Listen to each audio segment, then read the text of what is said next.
There has been a flood of state laws restricting abortion since the Supreme Court said access to the procedure was no longer a constitutional right. Currently, abortion is totally banned in 14 states, and 27 states prohibit abortions past a certain point in the pregnancy. As Ali Rogan reports, those laws are affecting how medical residents in obstetrics and gynecology are trained in performing abortions and in counseling patients on their reproductive choices. A recent survey published in the Journal of Graduate Medical Education showed residents said they feel like they're participating in the enactment of injustice. Another resident said there's a big conflict of interest between the patient's well-being and what we feel is right for the patient, and then trying to cover ourselves from a legal standpoint. Dr. Sarah Osmundson is an OBGYN and a board member of the Society for Maternal Fetal Medicine. Dr. Osmundson, thank you so much for being here. In addition to practicing as an OBGYN, you're also a professor teaching the next generation of OBGYNs. What are you hearing from the students that come through your programs about the future that they have and whether they're getting enough training? Yeah, I thank you so much for having me and for talking about this topic. I think I'm hearing a lot of echoes of that statement that the sort of incoming generation of clinicians, medical students, and residents are very concerned about the type of training that they can receive, both in OBGYN and just in reproductive health in general. And they're very concerned about practicing in states that restrict reproductive health. So it's not really just about whether they have access to the training during their residency, but their abilities to continue to practice once they're done with their training.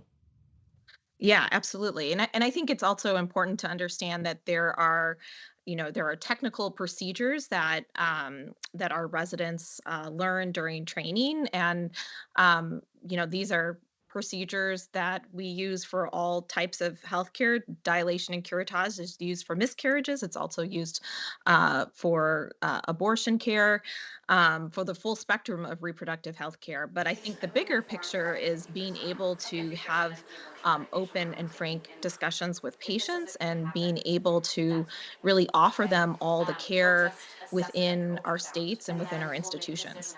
You're in a state with a total abortion ban. What are the conversations like with those students Mhm. that are worried about the type of training they're going to receive? Yeah, I've had several discussions with medical students who are kind of at a point where they can determine where they're going to practice. And many, I would say most of those medical students have chosen not to apply to residency programs in restrictive states because of the concern that there are just overall limitations on the type of reproductive health care training that they receive. And what is that going to mean for the future of OBGYN care in general in these states? Yeah, I mean, I am very concerned. I mean, I think we still attract wonderful and talented residents, but you have to consider that if your pool of students who are willing to go to restrictive states is smaller, we are just going to get um, all of our programs in these states are going to get less and less talented students, or students that are less interested in providing this full spectrum of care. So I'm very concerned that this is going to affect the quality of the residents that we are able to attract. And many residents stay in their states, and they practice in the states where they train. They practice in the institutions that they train. So the trickle down effect is less and less OBGYNs in these restrictive states. What are you seeing from hospitals? Are they trying to pursue any workarounds to make sure that students have the training that they need, that their residents have the training they need?